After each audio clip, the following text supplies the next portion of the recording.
გურჯაანის ტექნოპარკმა ბიზნეს სიმულაციის კონკურსი უმასპინძლა. პროექტის ერთ-ერთი მონაწილის ნათია ჟოჟუაშვილის განმარტებით თამაშის რეპლიკაცია ამჯერად სოფელ კაჭრეთის კოლეჯის პედაგოგებმა და სტუდენტებმა წარმოადგინეს.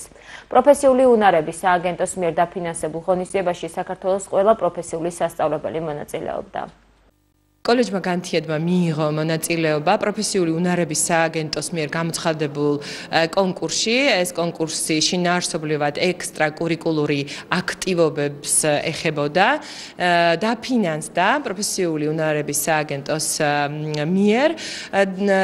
პროექტი ითვალისწინებდა გარე აქტივობებს და კერძოდ ეს რას ნიშნავს ეს გარე აქტივობა?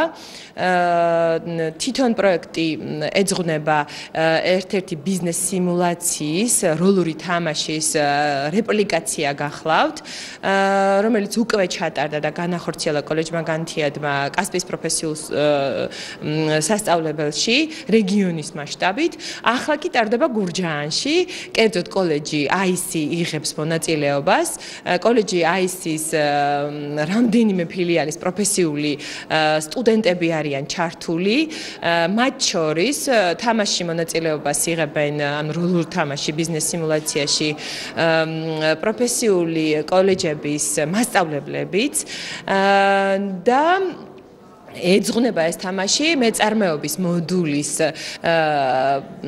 შედეგების, ასე ვთქვათ, განვითარებას. ჩვენთვის სტუდენტებისთვის ძალიან მნიშვნელოვანია სიმულაციურ თამაშებში და არა მარტო ამ პროექტებში მონაწილეობის მიღება, იმიტომ რომ ჩვენთვის ვითარდება გუნდურობა, ეს სახალისოა და თან სწავლის პერიოდსაც უფრო გვიხანგრძლივებს და გვიმხიარულებს და ჩვენთვის ეს მნიშვნელოვანია.